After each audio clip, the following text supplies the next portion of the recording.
자, 어느 시대든지 사람들은 자기가 살고 있는 그 시대, 풍조, 트렌드 이런 것에 직접적으로 그리고 간접적으로 많은 영향을 받고 살아갑니다. 물론 신앙도 예외가 아닐 겁니다. 그래서 오늘은 그 시대 풍조, 트렌드 그 얘기를요, 우리 신앙과 관련해서 우리가 이 시간 잠시 생각을 해보고자 합니다. 얼마 전까지만 해도요, 아직도 이 얘기가 많긴 하는데 이거 살짝 지나가는 트렌드인 것 같습니다. 욜로 요겁니다. 욜로 이거는요, 저기 You only live once, 인생은 단 한 번뿐이라고 하는 말로 이거 그 의미를 보자면 오늘 하루, 현재, 지금을 즐기라고 하는 말이고요. 그래서 우리가 까르페 디엠이라고 하는 말을 떠올릴 수도 있고 원래 그 말 뜻은 그리고 애초에 그 의도는 아주 긍정적인 것이었습니다. 그런데 현재에서 연로적은요 그 의미가 조금 변색이 됐습니다. 변색이 좀 돼서요 아주 즉흥적이고 자유로운 생활을 추구하게 됐고요. 그래서 과소비를 조장을 하게 됐습니다. 그 명품 사는데 굉장히 치중을 했고요. 살 형편이 안 되는 사람들을 위해서 명품 렌탈, 대여점까지 엄청 흥행을 했었습니다. 그리고요, 취미생활, 스트레스 해소를 위해서 엄청나게 비싼 특급 호텔을 가기도 하고요. 대표적인 얘기가 호캉스죠. 여름에 휴가 가는데, 휴가 2, 3일 가는데 아주 비싼 호텔 가는 거죠. 자, 그리고 그게 대표적이고요. 그리고 또 카푸어도 마찬가지입니다. 이거 보면 뭐 많이들 알고 계시다시피 아주 고가의 수입차를 사서 타고 다니면서 실제적으로 자기가 생활하고 사는 데는 고시원, 그리고 식사는 주로 편의점, 도시락으로 하고 차에 속된 말로 몰빵을 하는 거죠. 근데 그게 자기가 좋대요. 오늘을 즐기는 거래요. 사실 우리가 여기에 대해서는 과연 그게 오늘 지금을 즐기는 건가? 진정한 의미로는 우리가 한번 생각을 해볼 만한 부분입니다. 그러다가 요즘에 이게 조금 바뀝니다. 연호족이라고 요즘에 굉장히 이미 트렌드가 됐습니다. You only need one. 이제 하나만 있으면 된다는 겁니다. 요즘에요. 이 용어가 조금 아직은 좀 생소할지도 모릅니다. 생소할지도 모르는데 실제적으로 요즘 바깥에 트렌드들 굉장히 우리가 익숙한 트렌드들 보면은 아 맞네 하실 겁니다. 자 그래서요 이거는 여기 요노족은요 자기 자신을 위해서 산다는 점에서는 욜로와 좀 비슷한 의미를 가지고 있습니다. 그런데 실제적으로 소비 성향을 보면은요, 욜로족과 요노족은 정반대 성향을 보이고 있습니다. 자, 그래서 정말 꼭 필요한 것만 갖고 나머지는 과감하게 없애는 성향을 가지고 있고요. 그리고 물질적인 소유보다는 새로운 경험을 더 중요시 여깁니다. 그래서요, 특급 호텔 가가지고 저기 비싼 돈 쓰기보다는 그 돈 가지고 차라리 명품 사기보다는 차라리 그 돈 가지고 여행을 가는 게 요즘 연호족의 특징이라고 합니다. 그게 훨씬 더 값어치가 있다는 얘기입니다. 자, 그래서요, 요즘엔 대표적으로 가장 특징적인 면이 바로 요즘은 가성비 따지죠. 그죠? 가격은 비교적 무난하게 비싸지 않은데 거기에 따라서 상대적으로 품질은 우수한. 그래서 요즘은 브랜드를 잘 안 따집니다. 자, 그래서 요즘 이런 요즘 성향, 흐름, 트렌드 이것 때문에 우리가 이미 익숙하게 잘 알고 있는 아마 그런 생활을 많이 하시는 분들도 계실 거고요. 요겁니다. 당근마켓, 다이소, 노브랜드, 할인마트, 이마트, 홈플러스 같은 데 가보면은 자체 그 홈플러스, 이마트 자체 브랜드 상품들이 요즘에 엄청 잘 나갑니다. 예를 들어서 우유 하나, 기존 우유 브랜드 그거보다는 똑같은 용량에 보면은 품질은 거의 크게 차이가 없습니다. 그런데 그 마트 브랜드, 그 브랜드가 훨씬 가격 차이가 꽤 싸죠. 그래서 근데 요즘에 소비자들이 그걸 갖다가 이용을 해보고 괜찮네, 별 차이 없네, 가격은 훨씬 싸네. 그래서 이용이 급증을 합니다. 이건 우리나라뿐만 아니라 지금 세계적인 추세입니다. 미국에서 제가 뉴스로도 굉장히 요즘 계속 보고 있는 추세입니다. 그래서 올해 1월 달에 제가 미국 뉴스로 본 게 요즘 MZ 세대들의 추세가 틱톡 거기에서 대박이 나온 게 올해 1월 달에 no spend, 돈 쓰지 말자는 거예요. 있는 거 쓰자는 거예요. 그래서 요즘에 under consumption core라는 말도 나왔어요. 그게 요즘에 미국의 MZ 세대들의 엄청난 대세입니다. 왜냐하면 똑같은 명품 브랜드를 사는데도 일반적으로 정상적인 매장에 가서 사는 게 아니라 명품 보통 옷 같은 게 보면은 미국에는 이런 데가 있습니다. 시 외곽에 할인마트 같은 데가 있는데 그 할인마트 중에서 브랜드 제품이에요. 근데 예를 들어서 청바지면은 제조 과정에서 실밥이 하나 터졌거나 단추 실밥을 조금 어떻게 하나 그런 걸 일단 옆으로 비품으로 다 빠져요. 그것만 잔뜩 틀어고 실다가 몰아가지고 그거는 일단 정상 유통은 할 수 없는 거니까 따로 그것만 전문적으로 유통하는 마트 거기에 가가지고 보면 원래 가격의 5번, 6번을 사요. 할인율이 80%, 90% 됩니다. 그러니까 요즘 MZ세대를 거기 가가지고요, 똑같은 돈을 주고 하나 살 걸 가지고 10개씩 사는 거예요. 그걸 너무 흡족해 하는 거예요. 그게 under consumption core라고 하는 저소비 코어라고 요즘에 저희 그쪽 관련 전문가들도 거기에 대해서 얘기를 많이 하고 있더라고요. 요즘 굉장히 핫한 추세입니다.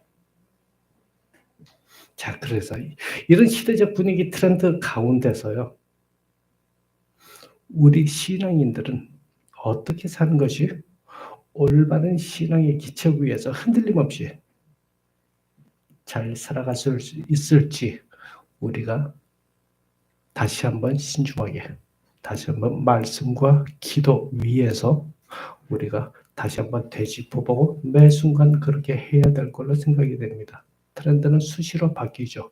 거기서 요즘에 이게 잘 나가네, 저거 잘 나가나 하다가 내 중심을 다 잃어버리기 십상입니다.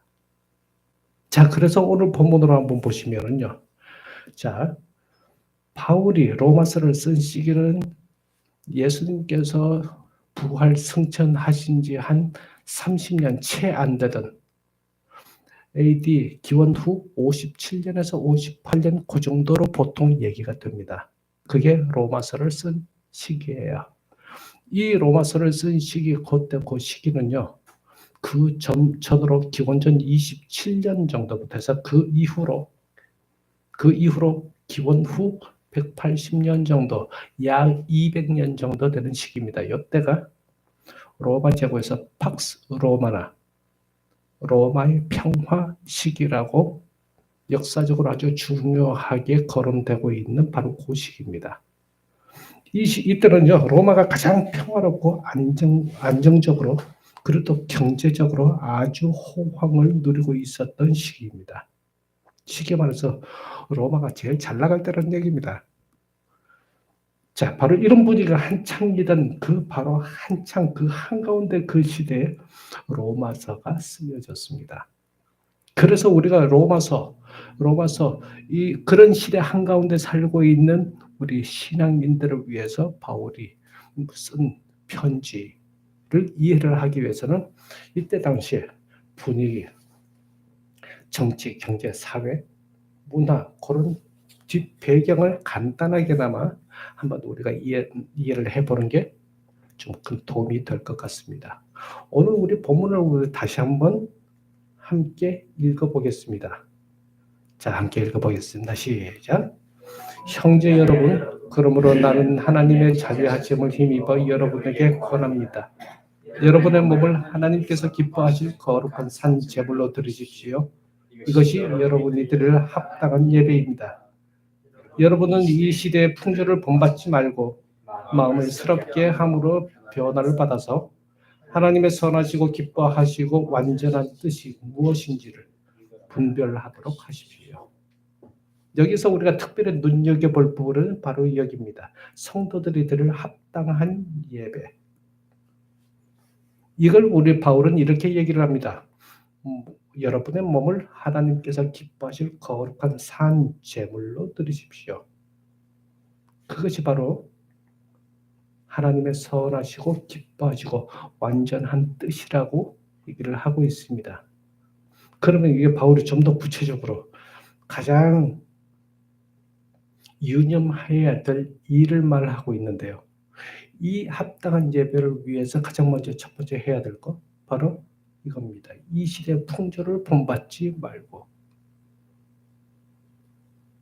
자, 이 시대 풍조는요. 바울이 이 편지를 썼던 바로 팍스 로마나 당시에 로마의 평화로 로마가 가장 잘 나가고 있었던 이때 당시에 로마의 정치, 사회, 경제, 문화적 이런 그때 당시의 풍조, 트렌드를 얘기하는 겁니다.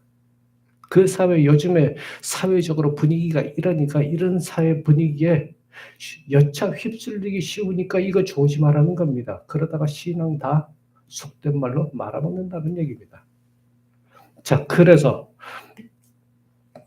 이 시간에는요, 그 당시 이 풍조가 아주 중심적으로 꼭 우리가 살펴봐야 될 것 딱 두 가지만 한번 제가 짚어보겠습니다. 먼저 로마 사회 당시는요, 극도의 물질 만능주의 시대였습니다. 그렇게 경제적으로 호황을 누리고 있었던 시대였으니까 당연히 우리가 이해를 해볼 수 있는 부분이겠죠.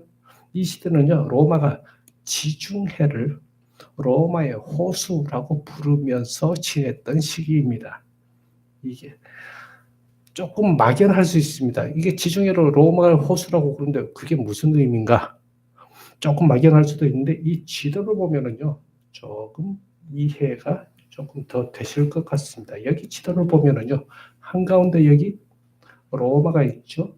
거기 중심으로 해서 거기 반도가 이렇게 되는데 여기가 오늘날의 이탈리아예요.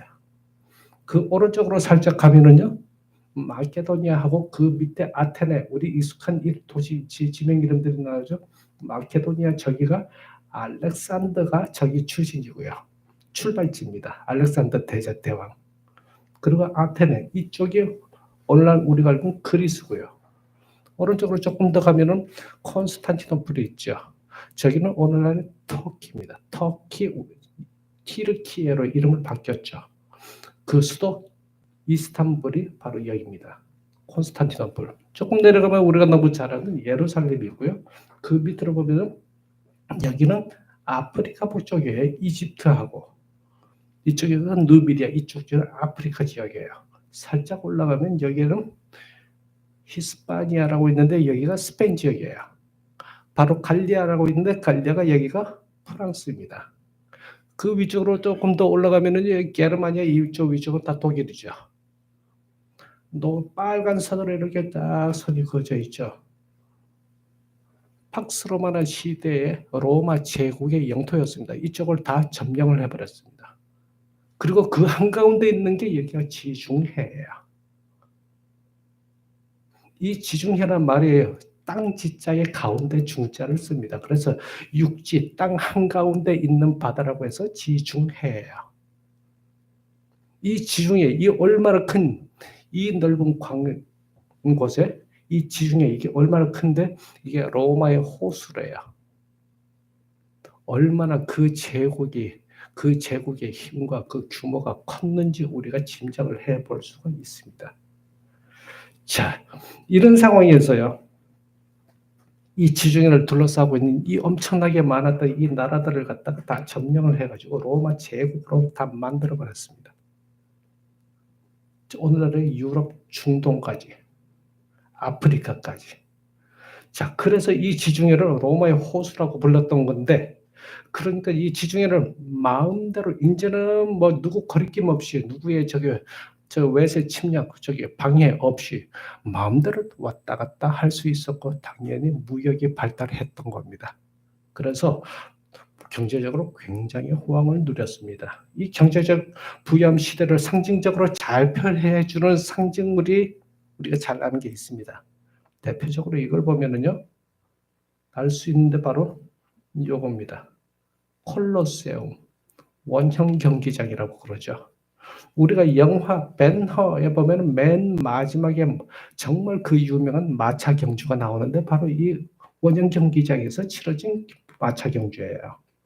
그리고 안에 내부는 지금 현재 모습이 이렇고요.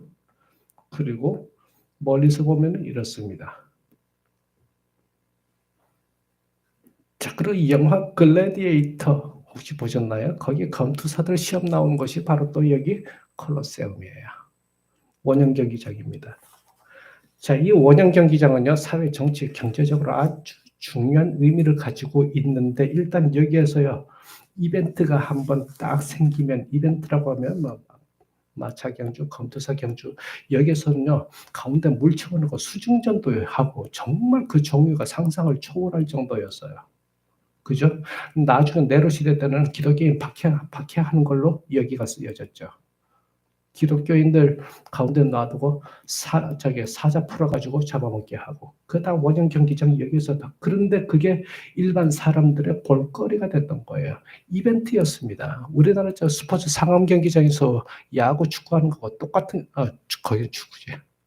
축구하고 얼마 전에 아이유 콘서트하고 그거 똑같은 그런 이벤트였습니다. 로마 시대는 그런 모든 경기들이.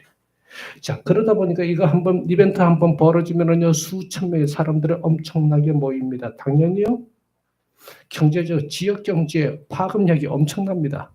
그죠? 그리고 이 경기장 하나 건설하려면은 일자리 창출되죠. 경제적 활동이 굉장히 활성화되겠죠. 그죠? 그리고 또 이 경기장은요 당시에 황제, 귀족들을 굉장히 자기의 권력을 확보하기 위해서 굉장히 요긴하게 써먹던 곳이기도 했습니다. 여기서 사람들한테요 이벤트를 막 만들고요 무료 입장시켜주고 여기서요 저기 당시 이 사람들 주식이 되는 빵 있죠, 빵 덩어리. 우리 영화 같은 데 보면 빵 덩어리 던져주는 이런 장면들이 한 번씩 나와요. 그런 거 무료 식사 제공 이런 거 하면은 사람들이 아주 그냥 터지라고 그냥 다들 모여가지고 그거 받아먹고 좋아들 합니다. 당연히 인기가 최고로 높아지고요. 권력과 황제 그쪽 입장에서는 대중들의 지지를 탄탄하게 받으면서 그 권력이 굉장히 확고하게 다질 수 있는 굉장히 요긴하게 써먹을 수 있는 경기장이기도 했습니다. 이런 시대 한가운데 사람들의 생활 방식은요 일반 사회적으로 굉장히 사치가 난무했습니다. 그때 굉장히 유명했던 게 고급 식사, 의류, 장신구, 다양한 오락 활동 이런 것들이 사람들 생활 가운데 곳곳에 스며져 있고 그게 일상생활이었습니다. 이런 경제적인 호황 분위기 속에서 사람들 인생의 가장 중요한 목표가 뭐였겠습니까? 당연히 돈 많이 버는 거죠. 돈 많이 벌고 돈이면 다 된다는 거죠. 물질 만능주의였다는 겁니다. 이게 그 시대의 풍조였습니다. 트렌드였습니다. 어떻습니까? 우리 너무 지금 요즘 시대하고 너무 비슷하다는 느낌 들지 않으십니까? 이때 당시에 우리의 풍조 중에서 또 하나 또 중요하게 볼 수 있는 게 바울이 본받지 말라고 했던 그 풍조. 그거 하나는요, 바로 철저한 피라미드 계급 사회였습니다. 아주 수직적인. 그때 당시로는요, 한 사람의 황제, 그리고 하나의 도시 로마를 중심으로, 그 다음에 사람들 관계는요, 혈연, 지연, 뭐 이런 인맥들로 가지고 아주 이거 인맥이 없으면은 어떻게 그 로마 시민권 넣는 것부터 해가지고 어떤 자료 올라가는 것부터 해서 택도 없습니다. 절대 근처에도 못 가요. 그 정도로 아주 인맥들로 끈끈하게 전체 피라미드 사회로 이루고 있었던 게 바로 로마였습니다.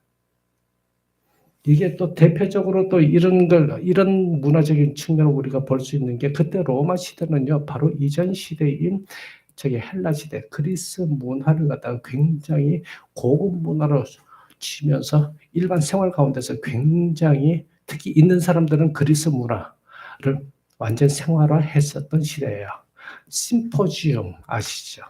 토론을 하는 건데 이거 원래 그리스 심포지엄에서 나온 거예요. 그리스 심포지엄이 어떤 거냐면요. 일단 돈 있는 귀족 측이요. 주위 사람들을 갖다가 쫙 불러 집에 초대를 합니다. 그 초대를 해가지고요. 널따란 방에 빙 둘러 앉아요. 거기에 가지고 주제를 갖다가 하나 딱 던집니다. 이분이 이게 탄핵이 되겠냐 안 되겠냐. 아니면 이분이 다음 대선 때 나올 수 있을래나 요즘 분위기가 좀 이상한데 나올 수 없을래나 뭐 이런 주제를 하나 딱 던져놓고 막 토론하는 거예요. 정말 토론 좋아합니다. 근데 널따란 그 방에 전부 다 조그만 의자, 카우치라고 하는 의자가 있는데 그 의자를 빙 둘러 앉아놓고 거기에 앉아서 빙 둘러 앉아서 토론을 하거든요. 그런데 그 의자 높이가 다 달라요. 당연히 그 앉는 사람들 지위와 계급에 따라서 높이가 다른 겁니다. 우리가요, 자, 그래서 예를 들어서요, 우리 김상진 형제가 쑥 들어와가지고, 저기 자리 내가지고 쓱 앉았어요. 그러면은요, 안에서 나와가지고, 그 자리가 아닌데요, 저 뒤로 가시죠. 이럴 수 있다는 겁니다. 이 얘기가 어디에서 나오면 누가복음 14장 7절에서 11절로 보면은요, 예수님께서 말씀하신 게 있습니다. 자기 자리 아닌데 괜히 앉았다가 모욕당하지 말라고 하는 그런 얘기가 바로 이런 분위기가 있었습니다. 이 분위기에서 나온 얘기예요. 또 그렇게 둘러앉아서 또 토론을 하고 있으면은요, 종들이 다니면서 가서 음식을 갖다가 서빙을 해요. 서빙을 막 하는데 먹다가 보면은 이렇게 기대고 앉고 뭐 이렇게 해가지고 먹다 보면 흘리죠. 그러면 개들이 와서 핥아요. 이러면 생각나는 게 있습니다. 마태복음 15장 27절에 나옵니다. 개들도 주인의 밥상에서 떨어진 음식 부스러기를 먹습니다 하는 그 여인의 믿음 얘기가 있죠. 바로 이런 사회 분위기 문화 속에서 나오는 얘기예요. 자, 어쨌든 그렇게 둘러앉아서 토론을 하고 있으면요, 토론을 하고 의자 높이가 다 다르고 그걸 보면 우리가 딱 볼 수 있는 게 철저하게 우리 계급 사회였다는 거, 수직적이고 아주 피라미드 사회였다는 거, 그리고 또 권력 중심이었다는 거, 우리가 그런 면을 알 수가 있습니다. 이런 사회에서 그 사회가 가장 중요하게 여겼다는 게 인생의 목표가 뭐였겠습니까? 높은 자리에 올라가는 거였겠죠. 권력을 얻는 거였죠. 자, 그래서 그 시대는 물질 만능주의였고, 그러면서 권력 지상주의의 아주 중요한 큰 중심 특징을 보이고 있습니다. 바로 이런 상황에서 바울이 편지를 쓴 겁니다. 여러분의 몸을 하나님께서 기뻐하실 거룩한 산 제물로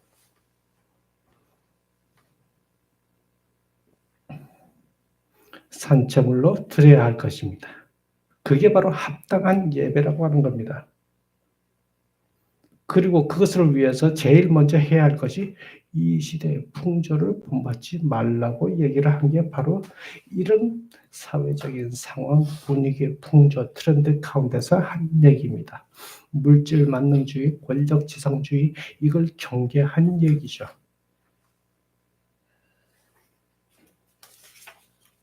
자, 그럼 돈이 중요하지 않다는 말이냐? 아니, 그런 얘기가 전혀 아닙니다. 너무 돈 하지 말라는 얘기죠.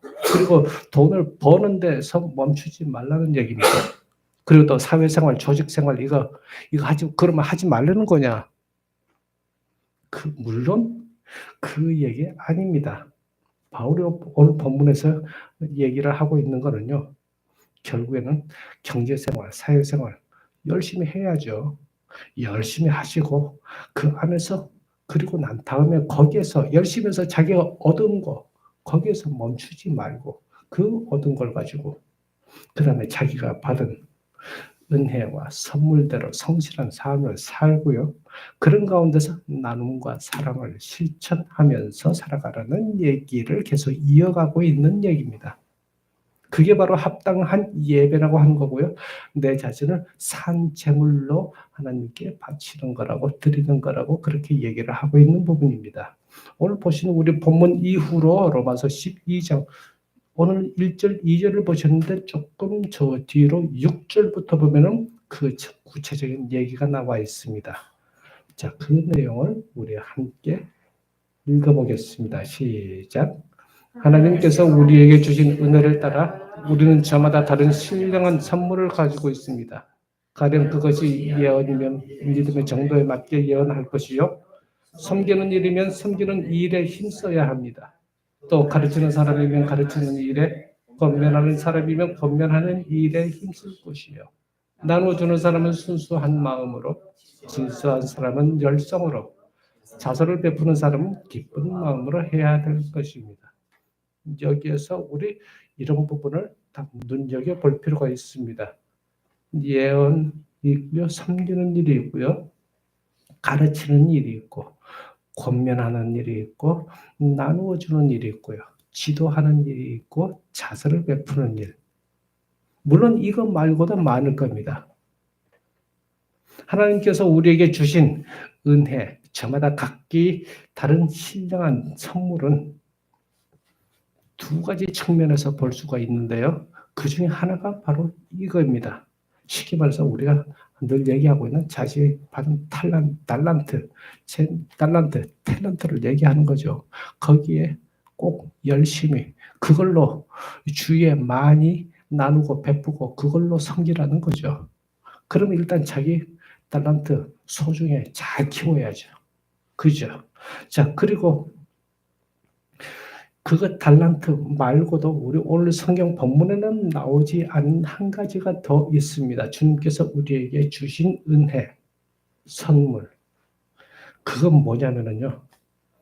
요 화면, 애니메이션 쿵호 팬더 혹시 보신 기억이 있으신가요? 그 중에 굉장히 오늘 제가 말씀드리고자 하는 이 내용을 말하는 부분이 있어서 제가 가지고 와봤습니다. 잠깐 한번 보실까요?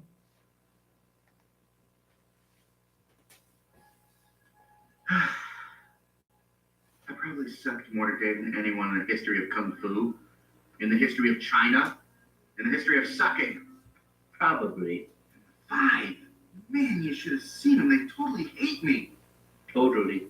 How's Shifu ever going to turn me into the Dragon Warrior? I mean, I'm not like the 5. I've got no claws, no wings, no venom.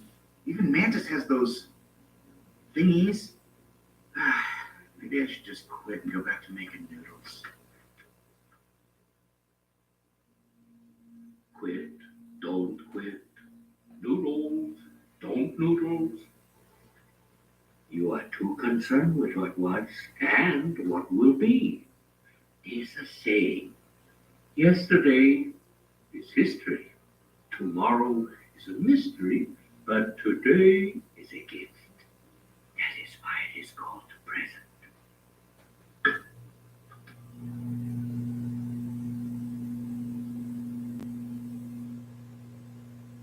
네, 여기까지입니다. 자, 그래서 우리 마지막 그 대사 부분을 보면은요. 일단은 이런 말이 있다고 우리 우구의 사부님이 말씀하십니다. Yesterday is history. 어제는 역사라고 하는 거 결국 다 어제는 지나간 일이고 결국엔 남들 얘기란 얘기죠. 내 얘기가 아닙니다. 그리고 내가 할 수 있는 게 없습니다. 그러면 그냥 가만히 있으면 됩니다. 자, 그 다음에 Tomorrow is a mystery. 내일은 신비롭고 미스터리다. 이거는요. 풀리지 않는 수수께끼입니다. 결코 알 수 없는 일입니다. But today is a gift. 하지만 오늘이 선물입니다. 그래서 마지막 하는 말이 That's why it is called the present. 그래서 오늘을 가지고 present라고 말하는 거야 라고 얘기를 하는데 영어에서 present라고 하는 말이 오늘이라는 의미로 쓰이고요. 선물이라고 하는 의미로 쓰입니다. 바로 그 오늘, 지금 이 시간, 지금 현재 여기에서 내가 뭔가를 할 수 있다는 거죠.